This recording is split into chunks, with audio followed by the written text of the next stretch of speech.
In Chapter 8, you'll be doing many conversions.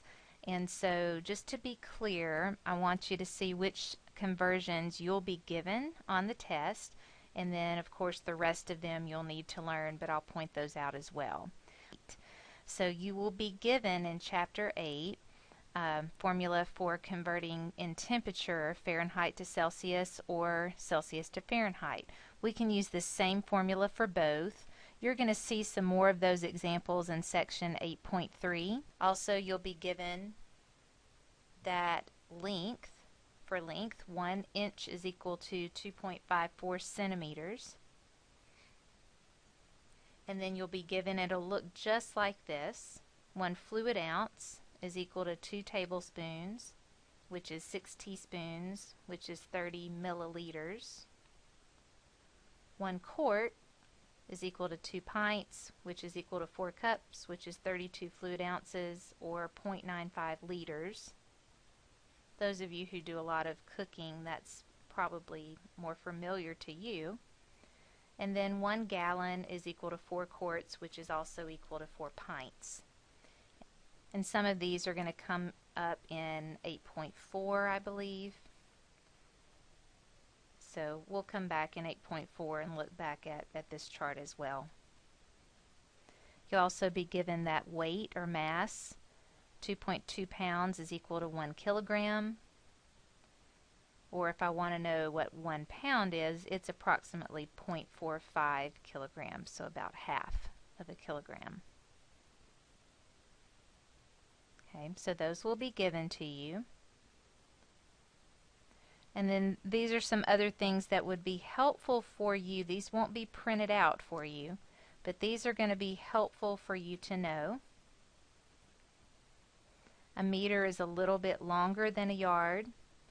A mile is about 1.6 kilometers. And the way that you'll be tested on these will be similar to the homework, where maybe you're asked what is the better unit to use in measuring distance, or to measure an envelope, or to measure a coin.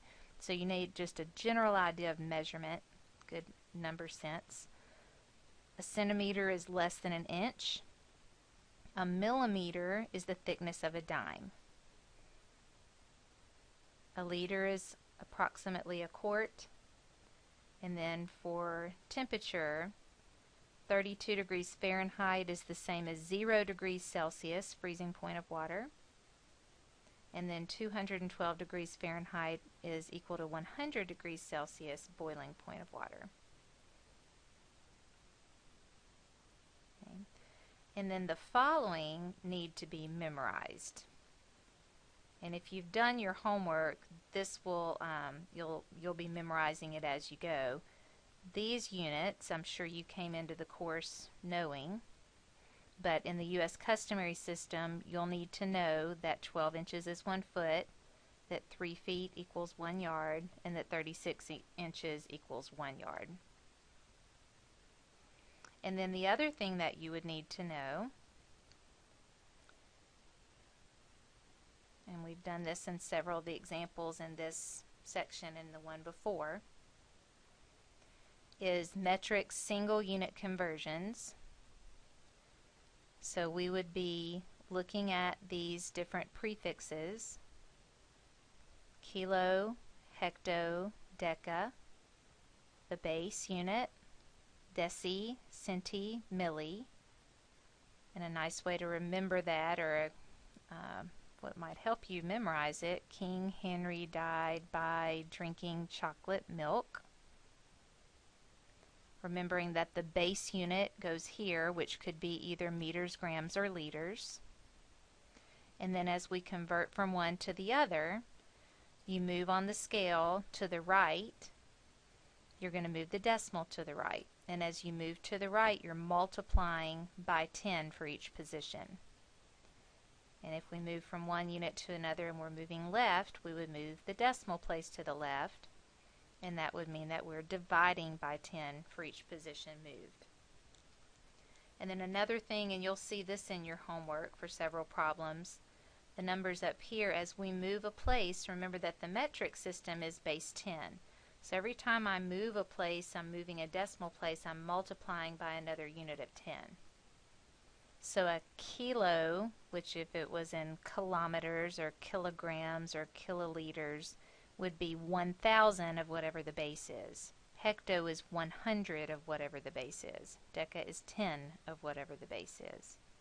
And then also, when you're converting units within other systems, we're going to look at ones that would be single, squared, and cubed.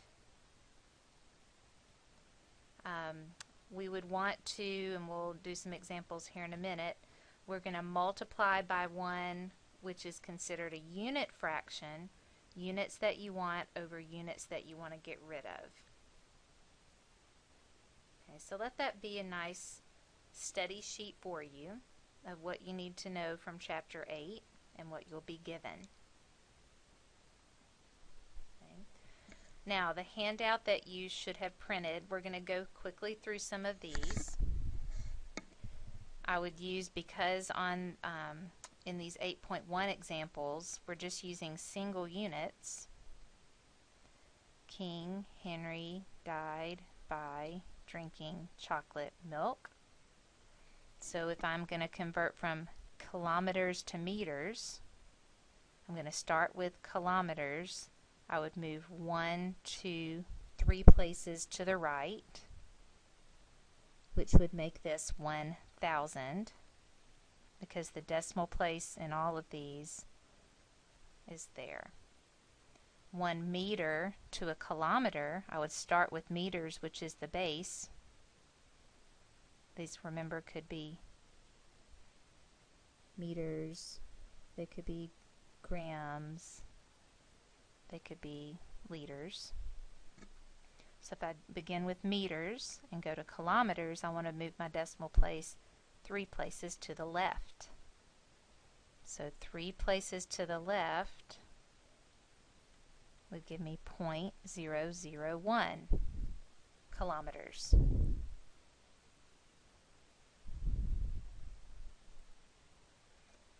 One centimeter is equal to how many millimeters? I'd start with centimeters. To millimeters is 1 place to the right, so I'd move the decimal place 1 place to the right, which gives me 10. 1 millimeter to centimeters, I'd want to move the decimal place 1 place to the left, which would give me 0.1. Okay, and then we'll do the same thing here. 420 centimeters, beginning with centimeters and going to the base of meters, I'd move to the left 2 places, the decimal, which would give me 4.20. 0.006 meters, I'd want to move to the, going from meters to centimeters, I want to move to the right 2. So if I move the decimal to the right 2, I'd have 0.6 centimeters. 52 kilograms, to get to the base unit grams, move to the right 3. So if I start with 52, 1, 2, 3, I'd have 52,000. And then 61 liters to milliliters, I'd move to the right 3 places, which is going to give me 61,000 milliliters. Okay, those are pretty straightforward. Now, what I want to do when I'm converting square units, and then also the same with cubic units, is that I first want to do just the linear conversion. Let's find out 1 meter is equal to how many millimeters. So the first step would be that we want to know 1 meter is equal to how many millimeters. We would move the decimal place to the right 3, which would give me 1,000 millimeters. Now we're going to square both sides,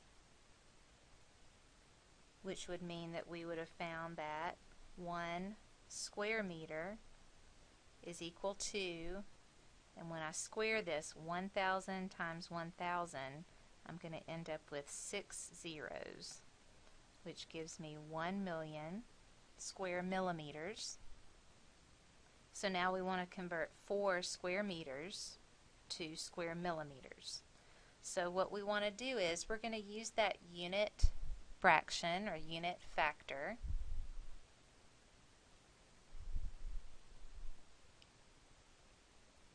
And we're going to start out with what we have, 4 meters squared. We're going to multiply by the unit factor.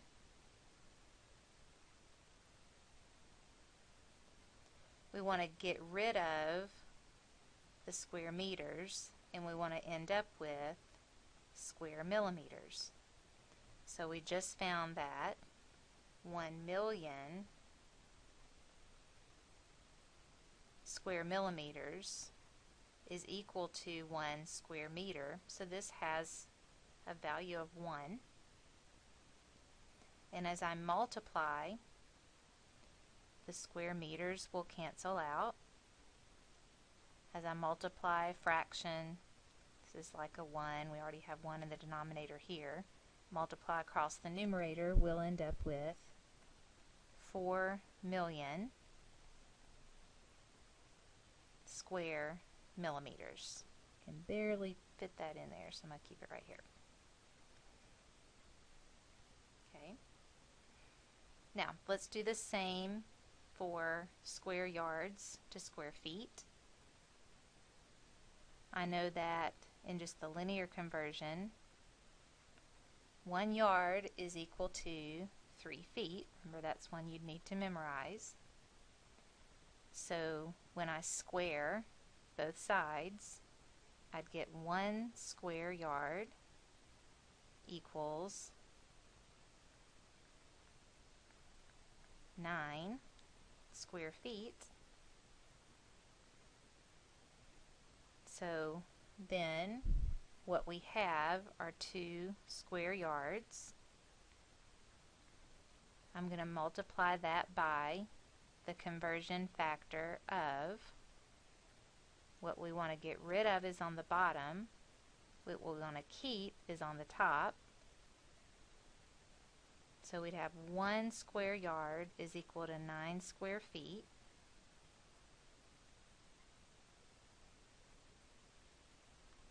Now we multiply. The square yards will cancel out.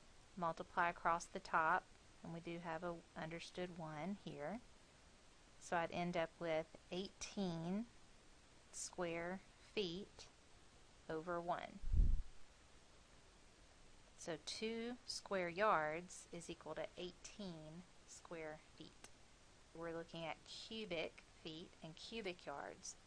So we said before that we know 1 yard equals 3 feet. But this time I want to cube both sides, which would give me 1 cubic yard is equal to, now 3 to the 3rd power is 3 times 3 times 3, or 27 cubic feet. So if I start out with 54 feet cubed, I want to multiply that by, we want the cubic feet on the bottom, so 27 cubic feet, so that the feet will cancel out, and we're wanting to convert to yards, so that's going to be in my numerator.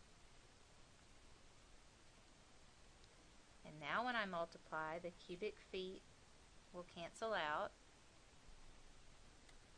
so I'm left with 54 cubic yards over 27, and these feet had canceled out, so that would be equal to 2 cubic yards.